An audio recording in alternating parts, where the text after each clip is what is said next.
সুপ্রিয় দর্শক, ভিওডি বাংলার নিউজ ন্যারেটিভে আপনাদের সবাইকে স্বাগত জানাচ্ছি। আমি মঞ্জুর মিলন। আপনারা জানেন যে সমসাময়িক নানা বিষয় নিয়ে আমরা এই অনুষ্ঠানটি আয়োজন করে থাকি। আজকে আমাদের সাথে এই সমসাময়িক বিষয় নিয়ে আলোচনা করতে স্টুডিওতে উপস্থিত আছেন চলচ্চিত্র অঙ্গনের ব্যক্তিত্ব, প্রখ্যাত অভিনেতা এবং জাসাস নেতা শিবা সানু। শিবা সানু, ভিওডি বাংলা স্টুডিওতে আপনাকে স্বাগত। ধন্যবাদ আপনাকে, ধন্যবাদ ভিওডি বাংলাকে। ধন্যবাদ। আমরা আলোচনায় শুরু করতে চাচ্ছি, আলোচনায় যেতে চাচ্ছি। শহীদ প্রেসিডেন্ট জিয়াউর রহমানের মৃত্যুবার্ষিকী ছিল আসলে। আপনি এই আদর্শেরই একজন সৈনিক, সংস্কৃতিকর্মী। এই অঙ্গনে যারা কাজ করে, মানে এই আদর্শে যারা বিশ্বাস করে, জাতীয়তাবাদী চেতনায় বিশ্বাস করে, বিগত দিনে দেখেছি আপনি সামনে থেকেই এই সাংস্কৃতিক আন্দোলন গড়ে তুলেছেন। সুতরাং সেই বিষয়ে আলোচনা তো আসবেই। জিয়াউর রহমানের মৃত্যুবার্ষিকীতে আসলে জিয়াউর রহমানকে বিএনপি এই দিনে, বিএনপি না, জাতি হারিয়েছিল 1981 সালের 30 মে চট্টগ্রাম সার্কিট হাউসে। আসলে জিয়াউর রহমানের যে ঘাটতি, সেটি আসলে আমরা দেখেছি যে বাংলাদেশ অনেক পিছিয়ে গেছে, কারণ অর্থনৈতিকভাবে যে একটি জাগরণ তৈরি হয়েছিল, বাংলাদেশের রাজনীতিতে যে একটি ইতিবাচক পরিবর্তন এসেছিল, বহুদলীয় গণতন্ত্র তিনি ফিরিয়ে দিয়েছিলেন। পাশাপাশি গার্মেন্টস সেক্টরে তিনি ক্ষুদ্র ঋণের ব্যবস্থা করেছিলেন। সব কিছু মিলিয়ে বাংলাদেশকে যে পিছিয়ে দেওয়ার চেষ্টা, এটিকে আসলে আপনি কীভাবে মূল্যায়ন করবেন?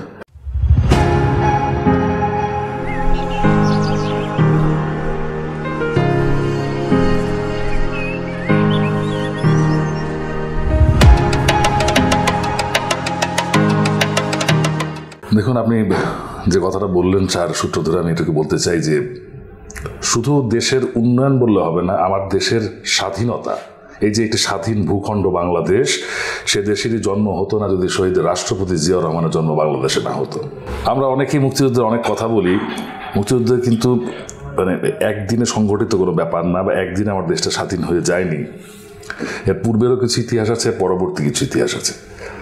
আমরা যদি পূর্বের ইতিহাস ধরে মুক্তিযুদ্ধের শুরুর দিনটা ধরি, যে 26শে মার্চ যে পাকিস্তানি বাহিনী আমাদের নিরীহ নিরস্ত্র বাঙালির উপরে যে গুলিবর্ষণ শুরু করলো, নির্বিচারে তারা সাধারণ মানুষকে, রিকশাওয়ালা থেকে শুরু করে ছাত্র থেকে শুরু করে সবাইকে হত্যা করলো, ঠিক তখন যে রাজনৈতিক দলটি বাংলাদেশের মানুষের নেতৃত্ব দিচ্ছিলেন, তাদের প্রায় সকলেই সীমান্ত পাড়ি দিয়ে দেশের বাইরে চলে গেলেন এবং উল্লেখযোগ্য কিছু সংখ্যক নেতা স্বেচ্ছায় আত্মসমর্পণ করলেন পাকিস্তানি বাহিনীর কাছে।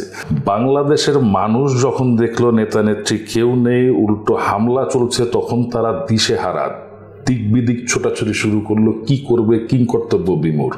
ঠিক তখন 26শে মার্চ মেজর জিয়াউর রহমান, শহীদ রাষ্ট্রপতি জিয়াউর রহমান, চিটাগাংয়ের কালুরঘাট বেতার কেন্দ্র থেকে তিনি ঘোষণা করলেন বাংলাদেশের স্বাধীনতা। I major Ziaur Rahman do hereby declares the independent of Bangladesh.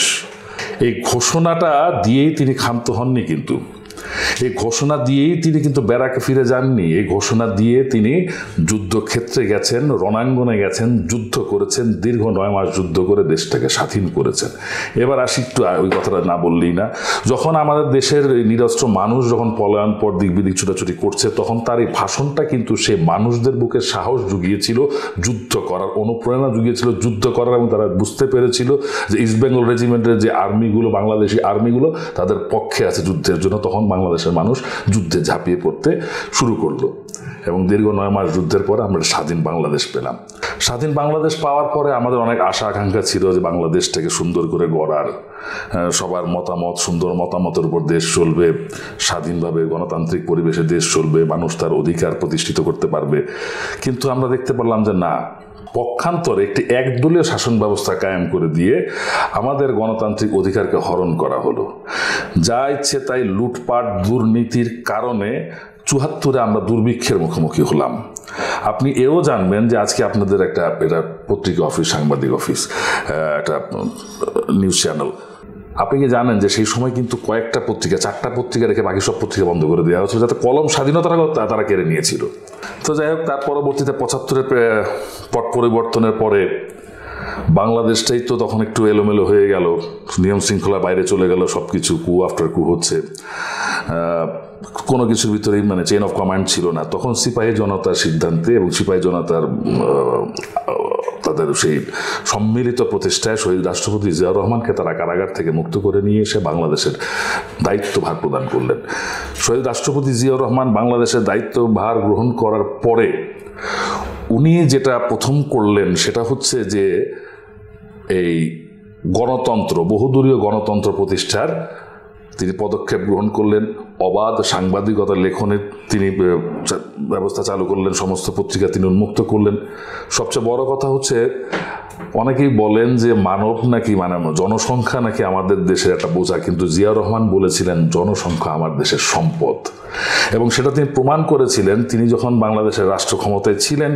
তিনি দেখেন আমাদের আজকে যে মিডল ইস্টে, মালয়েশিয়াতে, মিডল ইস্টে বিভিন্ন দেশে যে আমাদের যে শ্রমিকরা যাচ্ছে, তারা বিপুল পরিমাণ অর্থ উপার্জন করে আমাদের অর্থনীতির চালিকা শক্তিকে টিকিয়ে রেখেছে, আমাদের অর্থনীতিকে সমৃদ্ধ করছে রেমিটেন্স পাঠিয়ে।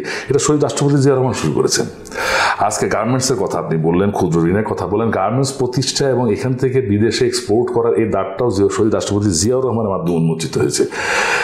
দেখেন, তারপরে তিনি শুধু বাংলাদেশ না, তিনি দক্ষিণ এশিয়া এবং ইসলামিক কান্ট্রিগুলো নিয়ে চিন্তা করতেন। তিনি ওআইসিতে একটা বড় ভূমিকা রেখেছেন। তিনি দক্ষিণ এশিয়ার উন্নয়নের মানে সামগ্রিক উন্নয়নের জন্য এবং সমন্বয় করে উন্নয়নের জন্য তিনি সার্কের স্বপ্ন দেখলেন, সার্ক প্রতিষ্ঠার স্বপ্ন দেখলেন তিনি, south Asian association of regional cooperation, যেটাকে আমরা বলি সার্ক। তো যেই নেতার চিন্তা ভাবনা দূরদৃষ্টিতে এত বেশি, আমি নিঃসন্দেহে গর্ববোধ করি আমি তার একজন ক্ষুদ্র কর্মী, তার দলের, তার আদর্শ আমার হৃদয়ে লালন করি। শহীদ রাষ্ট্রপতি জিয়াউর রহমান যখন বিভিন্ন দিক থেকে এগিয়ে যাচ্ছিলেন, তখন কুচক্রী মহলরা তারা বসে থাকবে না। স্বাধীনতার সময়ে যারা পালিয়ে গিয়েছিলেন তারা আবার ফেরত আসা শুরু করলেন, এবং তাদেরই ষড়যন্ত্রে এবং বিদেশি কিছু ষড়যন্ত্র সম্মিলিতভাবে আমার নেতা শহীদ রাষ্ট্রপতি জিয়াউর রহমানকে 1971 সালের 30 মে চট্টগ্রাম সার্কিট হাউসে একটি সামরিক কুর মাধ্যমে তাকে হত্যা করলো, দেশের অগ্রগতিকে থামিয়ে দেওয়ার জন্য, এদেশের উন্নয়নকে থামিয়ে দেওয়ার জন্য, গণতন্ত্রকে একটি দলের একটি হাতের মুঠোর ভিতরে নিয়ে যাওয়ার জন্য এই প্রক্রিয়াটা তারা তখন করলেন। কিন্তু দেখেন, আসলে এই যে অনেকেই এখন আমরা অনেক সময় শুনতেছি যে সংস্কার করতে 3 মাস লাগে, 6 মাস লাগে, 12 মাস লাগে বা 1.5 বছর লাগে। শহীদ রাষ্ট্রপতি জিয়াউর রহমান 3.5 বছরে যে দেশের উন্নয়নের জন্য যে সংস্কার করে গেছেন, তার 19 দফা কর্মসূচির মাধ্যমে তিনি দেশকে যে পথে নিয়ে যেতে চেয়েছিলেন, 3.5 বছরের সেই কর্মসূচিগুলো কিন্তু এখনো মানুষের মনের ভিতরে আছে। এবং সেই 3.5 বছরের তার যে সংস্কার কর্মসূচি থেকে শুরু করে তার বিভিন্ন অর্থনৈতিক পদক্ষেপগুলো, দেশকে অর্থনৈতিক মুক্তির দিকে নিয়ে যাওয়ার জন্য যে পদক্ষেপগুলো ছিল, 3.5 বছর লেগেছে, যার সুফল কিন্তু আমরা এই 2025 সাল পর্যন্ত পাচ্ছি অর্থনৈতিক দিক থেকে। সেকেন্ডলি, শহীদ রাষ্ট্রপতি জিয়াউর রহমান শুধু রাজনীতি অর্থনীতি নিয়ে ভাবতেন না, তিনি সংস্কৃতি নিয়ে ভাবতেন। তার আমলেই জাতীয় চলচ্চিত্র পুরস্কার প্রবর্তন করা হয়, তার আমলেই সুন্দর এবং বাংলাদেশের জন্য সুন্দর গল্প নির্ভর এবং বাংলাদেশের কালচারাল মানে সাংস্কৃতিকভাবে উন্নয়নের জন্য তিনি চলচ্চিত্রে অনুদান প্রথা চালু করলেন। তার আমলে 21 পদক দেওয়া শুরু হলো। তারপরে দেখেন, পরবর্তীতে শহীদ রাষ্ট্রপতি জিয়াউর রহমানের তাকে নির্মমভাবে হত্যার পরে যখন দ্বিতীয়বার বিএনপি আবারও ক্ষমতায় আসলো, তখন প্রেসিডেন্সিয়াল ফর্মের গভর্নমেন্ট ছিল।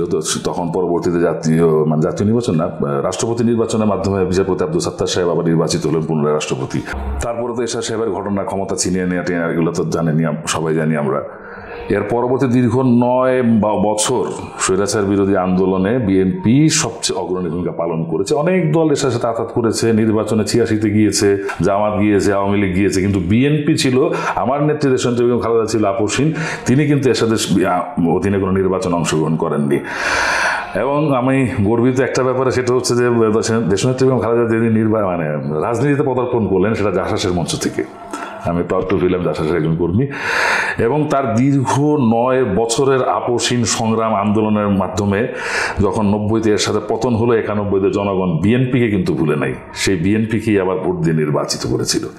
বিএনপি আগিয়ে গেল আবার উন্নয়নের দিকে, তারা গণতন্ত্রকে আরেকটু পাকাপোক্ত করার জন্য দেশনেত্রী খালেদা জিয়া সেই সময় প্রেসিডেন্সিয়াল ফর্ম অফ গভর্নমেন্টকে বাদ দিয়ে তিনি তখন সংসদীয় ফর্মে সরকার গঠন করার চেষ্টা করলেন। মানে আমাদের গঠনতন্ত্রে ওইখানে দেশের গঠনতন্ত্র আনলেন যে সংসদীয় পদ্ধতিতে আমাদের সরকার চলবে, সেই কারণে প্রধানমন্ত্রী হবে আপনার সরকার প্রধান। তো দেখেন, গণতন্ত্রকে প্রাতিষ্ঠানিক রূপ দেওয়ার জন্য, গণতন্ত্রকে প্রতিষ্ঠা করার জন্য, মানুষের অধিকারকে প্রতিষ্ঠা করার জন্য বিএনপি সবসময় ভূমিকা রেখেছে, অগ্রণী ভূমিকা রেখেছে। এবং আমি বলবো যে একমাত্র বিএনপি এই ব্যাপারে সোচ্চার ছিল সবসময়। আর আমরা গণতন্ত্রকে হত্যা হতে দেখেছি বিভিন্নবার বিভিন্ন সময়, 9 বছরের ওই স্বৈরাচার এরশাদের সময় দেখেছি, গত 15 বছরে আওয়ামী লীগের সময় দেখেছি গণতন্ত্রকে হত্যা করতে, মানুষের অধিকারকে ছিনিয়ে নিতে। তো আমি শহীদ রাষ্ট্রপতি জিয়াউর রহমানের শাহাদবার্ষিকী উপলক্ষে এই দিনে শুধু আমার দল বলে আমি বলবো না, আমি একা বলে বলবো না, এই দেশের প্রতিটি মানুষেরই তাকে কৃতজ্ঞ চিত্তে স্মরণ করা উচিত তার যে ভূমিকা এই দেশের উন্নয়নে, ভাগ্য উন্নয়নের জন্য।